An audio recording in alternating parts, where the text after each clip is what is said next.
தமிழரசு குழுமத்தில் பயணிக்கும் அனைத்து ஆளுமைகள் பெருமைக்குள்கும் எனது பணிவான வணக்கத்தினை முதலில் தெரிவித்துக் கொள்கின்றேன். மீண்டும் பள்ளிக்கு போகலாம், நாமை நாம் அங்கே தேடலாம். எத்தனையோ கவிதைகள், எத்தனையோ பாடல்கள் இருக்கிறது. நம்மை நாம் தேடக்கூடிய இடம் எது என்றால், நம்மளுடைய திறமையை அறியக்கூடிய இடம் என்றால் அது பள்ளிக்கூடம் மட்டுமே. அது நீங்கள் எடுத்துக்கொண்ட தலைப்பு மிக சிறப்பான ஒரு தலைப்பு. அரசு பள்ளி, அதாவது இன்றைய சூழலில் மாணவர்களுக்கு சிறப்பான கற்பிக்கக்கூடிய இடம் பாத்தீங்கன்னா கண்டிப்பா அது அரசு பள்ளி தான். அது நடுவர் அம்மா அவர்களுக்கே நன்றாக தெரியும். ஏனென்றால் அவர்களும் அங்கேத்தானே இருக்கிறார்கள். நீங்கள் எங்கே இருந்தாலும் சரி, நியாயம் எதுவோ அதை நீங்கள் மட்டும் பேச வேண்டும். அதுதான் தர்மம். நாம் அதர்மத்தை தேடி செல்ல வேண்டாம். அரசு பள்ளி என்பது இன்றைய காலகட்டத்தில் எது இல்லை என்று கூறுகிறீர்கள்? நீங்கள் வேண்டால் கூறலாம், ஒரு 20 வருஷத்துக்கு முன்னாடி வேணா அரசு பள்ளியில கழிப்பிடம் சரியில்லை, கற்பித்தல் சரியில்லை அப்படின்னு நீங்க சொல்லலாம். எப்போ? அது ஒரு 20-30 வருஷங்களுக்கு முன்பு. ஆனால் இன்று அப்படி அல்ல அல்லம்மா. ஒவ்வொரு பிள்ளைகளையும் மெருகூட்டுறாங்க. காசு இருந்தா அவன் ஏமா நம்மளை தேடி வர்றான்? அவன் போவான் தனியார் பள்ளிக்கூடத்தை தேடி. நல்ல குடும்பத்துல படிச்சு நல்ல தாய் தகப்பம் படிக்கிற பிள்ளைங்க எது நம்மளை தேடி வருது? கண்டிப்பா இல்ல. அப்பாவுக்கும் படிக்க தெரியல, அம்மாவுக்கும் படிக்க தெரியலனா அது கண்டிப்பா அது நம்மளை தேடி வருதுன்னா அதனுடைய பின்புலம் அதனுடைய சூழ்நிலைகள் சரியில்லாததான் இருக்கும். கண்டிப்பா மெயின் காரணம் அதுதான். நல்ல ஒரு திடகாத்தமான குடும்பத்துல நல்ல வசதி வாய்ப்போட பிறக்கக்கூடிய ஒவ்வொரு பிள்ளைங்களும் நம்மளை நாடியோ நம்மளை தேடியோ வரவே மாட்டாங்க. இதுதான் உண்மை. அவனுடைய சூழ்நிலையோ அவனுக்கு ஏதேனும் ஒரு தேக்கம், ஏதேனும் அவனுடைய வாழ்வில் ஏதேனும் ஒரு ஏற்பட்டால் மட்டுமே அரசு பள்ளியை நாடு வருகிறார்கள். ஆனால் இன்றைய நிலைமை அப்படி இல்லை. எவ்வளவு பெரிய கலெக்டரா இருந்தாலும் சரி, அவர் பிள்ளைங்களை அரசு பள்ளியில தான் சேர்க்கிறாரு. மாவட்டத்துக்கே அவர் ஆட்சியரா இருக்கலாம். ஆனா அவருடைய குழந்தைகளை இன்று அரசு பள்ளியை தேடி சேர்க்கக்கூடிய ஒரு அற்புதமான ஒரு நிலையை உருவாக்கி இருக்கிறார்கள் என்பதுதான் உண்மையான உண்மை. இந்த அரசு பள்ளியில ஏன் கொண்டு வந்து பிள்ளைங்களை சேர்க்கிறாங்க, என்னென்ன பயிற்சிகளை கொடுக்குறாங்க, அதை மட்டும் நம்ம பார்க்கலாம். தகுதியும் திறமையும் கண்டறிந்து விட்டால் போதும். கொட்டி கிடக்குது வகுப்பறையில, அந்த மாணவர்களை மட்டும்தான் நம்ம தேடணும். இன்னைய காலகட்டத்துல பாருங்க, கலைத்திருவிழா எடுத்துங்க, அருமையான திட்டம். இந்த கலைத்திருவிழால பங்கேற்ற பிள்ளைங்க வெளிநாடுகளுக்கு சுற்றுலாக்கு இலவசமா போறாங்க. இதை விட ஒரு இது என்னன்னா, அந்த பிள்ளைங்க மட்டும் இல்லைங்கம்மா, அந்த பள்ளிக்கூடத்துல ஆசிரியர்களும் சேர்ந்து போறாங்க. அதுதான் ஒரு அனைத்துமே நம்மளுடைய கவர்மெண்ட் தான் அதை செலவினங்களை ஏற்றுக்கொள்கிறது. அது ஒரு சிறப்பான திட்டமா. இதன் மூலம் பிள்ளைங்களுடைய திறமையை மட்டும் இல்ல, எங்களுடைய பள்ளியிலே பாருங்க, ஒரு மாவட்ட அளவுல கிட்டத்தட்ட ஒரு 6 போட்டிகள்ல கலந்து மாவட்ட அளவுல 3 போட்டிகள்ல வென்று வந்தாங்க. அந்த அளவுக்கு பிள்ளைங்க. ஆனா அந்த பையனை பார்த்தா விளையாட்டுக்கு செய்வான், திறமை அந்த அளவுக்கு உன்னுடைய திறமை உள்ள இருக்குங்கிறத எங்களுக்கு அறியாம இருந்த காலம். ஆனா நாங்கள் கண்டுபிடித்த காலம் இந்த காலம். அது மட்டுமல்ல, எங்கள் பள்ளி மிளிரும் பள்ளி அப்படின்னு சொல்லிட்டு ஒரு திட்டம் கொண்டு வந்தாங்க. போட்டி போட்டுக்கிட்டு, உங்க ஸ்கூல் இப்படி இருக்கா, எங்க ஸ்கூல் இப்படி இருக்கா, அடி பெயிண்ட எப்படி அடிக்கணும், அந்த பெயிண்ட மாத்துறாங்க, அந்த கலரிங் மாத்துறாங்க, அந்த கிளாஸ மாத்துறாங்க. என்னுடைய கிளாஸ் ரூமே இப்ப நீங்க என்னன்னா, நான் 24-22 வருஷம் ஆயிடுச்சு. ஆனா இந்த எண்ணம் எழுத்தும் திட்டம் வந்ததுக்கு பிறகுதான் என்னுடைய வகுப்பறையே எந்த அளவுக்கு SCRT முதற்கொண்டு இல்லை, SCRT அளவுக்கு போகக்கூடிய ஒரு சிறப்பு இந்த ஒரு திட்டத்தால மட்டும்தான் முடிஞ்சது. ஏன்னா என்னுடைய வகுப்பறை இப்படி ஒரு மிளிர் வகுப்பறை, எனக்கு இவ்வளவு ஒரு திறமை இருக்கிறதா என்று SCRT-யில் இருக்கக்கூடிய மேடம் என்னை பாராட்டும் போதுதான் அது தெரிகிறது, எனக்கும் இந்த திறமை இருந்திருக்கிறது என்று. அது மட்டும் இல்ல, பிள்ளைங்கள்ட்ட 7.5 இடஒதுக்கீடை கொடுத்து இன்னைக்கு எத்தனை ஏழை மாணவர்கள் மருத்துவ கல்லூரி படிக்கிறாங்க தெரியுங்களா? அது எந்த தனியார் பள்ளியில காசை கொட்டி கொட்டி கொட்டி, கடனை வாங்கி கொட்டி, வட்டிக்கு வாங்கி கொட்டி, தாய் தகப்ப இன்றளவும் மனவேதனை, மன உளைச்சலுக்கு ஆளாகி எத்தனை சொல்ல முடியாம குடும்பங்கள் தவிக்கின்றது தெரியுமா? எத்தனை தகப்பர்மாரிடம் கேட்கும் போது, என் பிள்ளைக்கு ஃபீஸ் கட்டணும், அடுத்த மாசம் என்ன செய்வேன் என்று தெரியறதுக்கு வாய்ப்பான ஒரு மனக்குழப்பத்திலே 30 நாட்களையும் ஓட்டுகின்றனர். இந்த ஒரு அவல நிலை நம்ம அரசாங்க பள்ளியில் சேர்க்கும் பெற்றோர்களுக்கு கிடையவே கிடையாது. தனியாருக்கு இணையான பயிற்சி ஸ்போக்கன் இங்கிலீஷ் எடுத்துக்கிட்டீங்க, spoken English practice to spoken English class, hand writing class எல்லாத்துலயுமே வந்து கவர்மெண்ட் ஸ்கூலு அதை மிஞ்சிக்கிறதுக்கு வேற எதுவுமே கிடையாது. நான் முதல்வன் திட்டம் ஒவ்வொரு தைவான் நாட்டுல போய் பல்கலைக்கழக படிப்புக்கு வந்து அரசு பள்ளி மாணவி தான் வந்து தேர்ந்தெடுத்திருக்காங்க. இது எவ்வளவு என்ன அப்படின்னா, இப்ப நம்ம சைதாப்பேட்டையில இருந்து அந்த பொண்ணு போறா. காரணம் என்னன்னா, அவளை கண்டுபிடிச்சு அவளை ஊக்குவிச்சு அவளுக்கு திறமை இருக்குங்கிறது வெளிக்கொண்டு வந்து அந்த திறமையிலேயே அவளுக்கு ஒரு பயிற்சியை கொடுத்தது இந்த அரசு பள்ளி மட்டும்தான். அது மட்டும் இல்ல, இலவச நீட் தேர்வுக்கு எங்க ஊர்லயே பாருங்க, இலவச நீட் தேர்வுக்கு எஸ்எம்சி மூலமா ஒரு வேன் அரேஞ்ச் பண்ணி வாரந்தோறும் அந்த பிள்ளைங்களை அனுப்பி அனுப்பி அந்த அதுக்கான பிராக்டிஸும் அதுக்கான பயிற்சிகளும் கொடுத்துக்கிட்டே இருக்காங்க. ஏன்னா அதுல 4 மாணவிகள் வந்து நம்ம ஊர்ல மருத்துவத்துறையில சேரணும், நம் கண்ணுக்கு எட்டாத கனியாக இருப்பது இப்ப கைக்கு எட்டக்கூடிய ஒரு வாய்ப்பினை ஏற்படுத்தி கொடுத்தது இந்த அரசாங்க பள்ளி தான். அது மட்டும் இல்லம்மா, வெட்டி கௌரவம் வீண் விரயத்தை வெட்டி கௌரவம் பாக்குறாங்க. அவங்க வீட்டுல என்ன சொல்லிடுவாங்களோ, மாமா என்ன சொல்லிடுவாரோ, மச்சான் என்ன சொல்லிடுவாரோ அப்படின்னு சொல்லிட்டு பயந்துகிட்டே என்ன பண்றாங்க, தன் பிள்ளைங்களை கொண்டு போய் ஃபர்ஸ்ட் வந்து ஒரு அதாவது ஒரு தனியார் பள்ளியில சேர்க்கிறாங்க. இது எல்லாமே என்னன்னா பண விரயம் தான் ஆகும். பணத்தை கட்டிட்டா பிள்ளைங்க படித்து விடுவாங்கங்கிற ஒரு மூட நம்பிக்கை பெற்றோர்கள்ட்ட அதிகமா இருக்கிறது. படிக்கிற பிள்ளை எங்கேயுமே படிக்கும். அந்த படிக்கக்கூடிய பிள்ளைக்கு நம்ம கொடுக்கக்கூடிய பயிற்சி தான் முக்கியம். ஒரு பிள்ளை படிக்குதுன்னா அதை தூண்டிக்கிட்டே இருக்கணும், தூண்டுதல் போல் நம்ம இருந்து கொண்டே இருக்கணும்.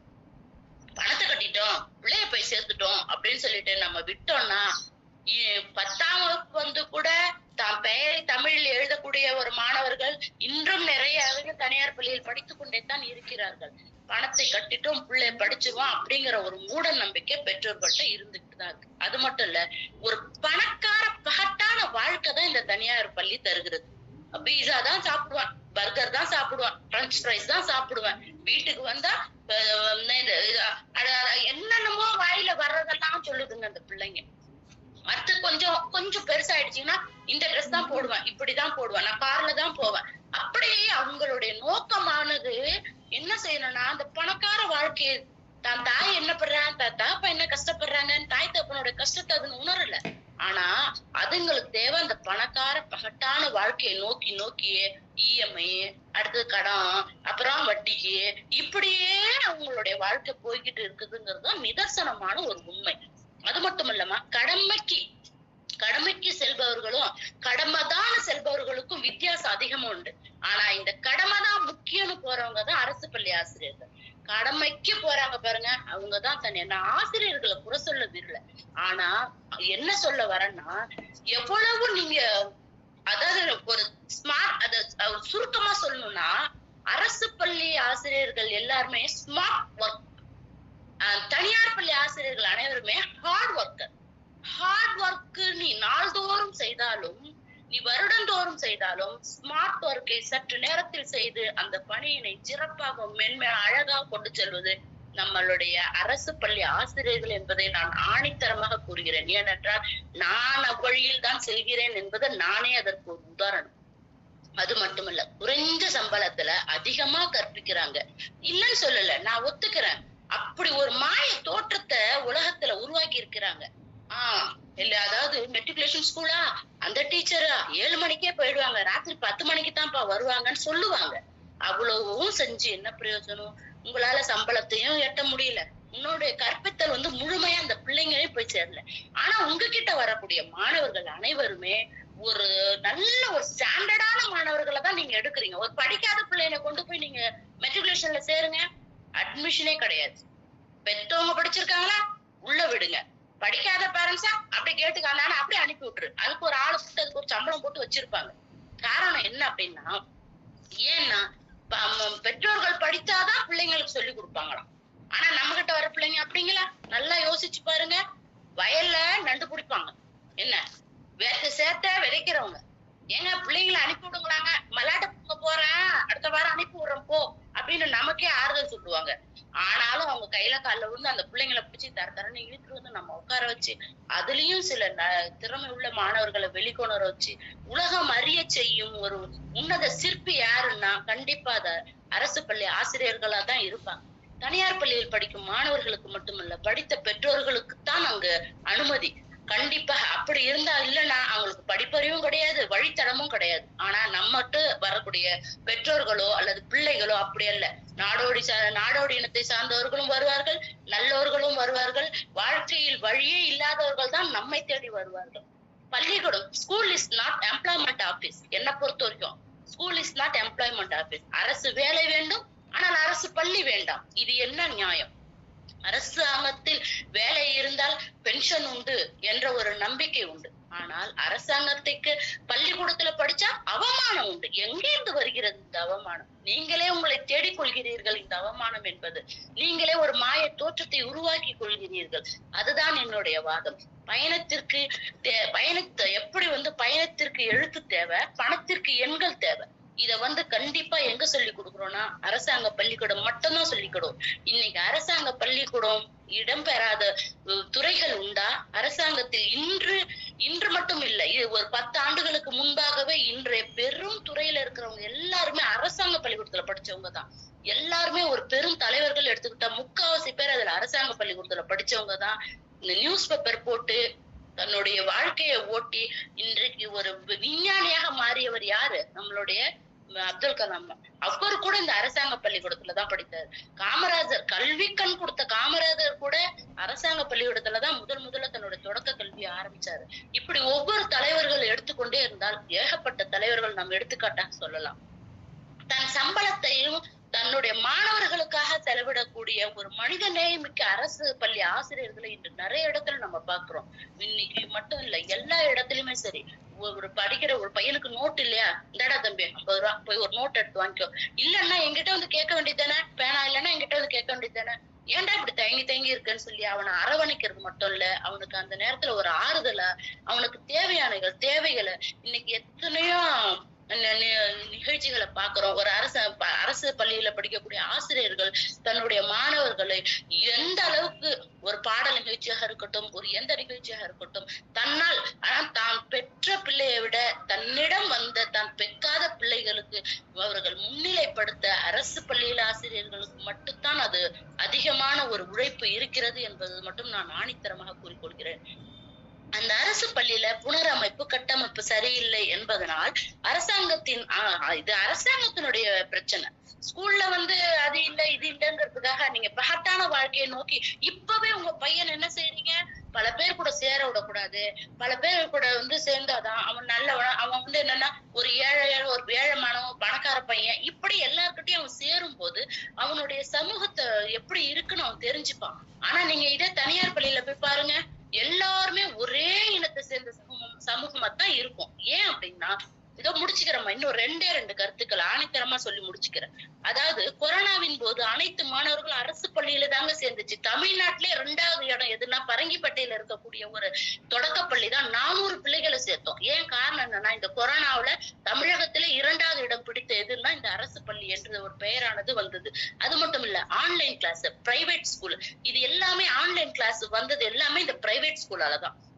ஸ்கூல் லொகேஷன் உயர்த்தி அதர் ஆக்டிவிட்டிஸ், நீச்சல், அது இது, சிபிஎஸ்இ, எஸ்சி, ஐசிஎஸ்சி, இப்படி பல, அதாவது பிரைன் வாஷ் பண்ணி அவர்களை கடங்காரங்களாகி பிச்சைக்காரங்களாகி தெருவுல அவங்க அலையிற விடுதான் இந்த தனியார் பள்ளியோட வேலை. அது மட்டும் இல்ல, கல்வி குறித்து கொடுக்கும் 40 என்ற செயலியை உருவாக்கியது ஒரு அரசாங்க பள்ளிகளில் இருக்கக்கூடிய ஒரு அரசு ஆசிரியர் மட்டும்தான். இதுல கிட்டத்தட்ட எத்தனையோ செயலிகள் இருக்கு. மாணவர்களுக்கு தேவைக்கூடிய 3 முதல் 8 வரை உள்ள சமச்சீர் பாடத்தில் உள்ள அத்தனை பாடங்களும் காணொலியாகவும் பட ஒலிகளாகவும் மிக அழகாக விளக்கக்கூடிய ஒரு ஸ்மார்ட் கிளாஸ் ரூம். இன்னைக்கு எங்க ஸ்கூல்ல ஸ்மார்ட் கிளாஸ் வந்துருச்சு. பையன் ஆரம்பத்துல இருந்தது இன்னைக்கு அவன் நேர்காணல நேர்முறையா தேர்ந்தெடுத்துப்படுறான். இத்தனையும் கொண்டு வந்தது இந்த அரசாங்கத்தை.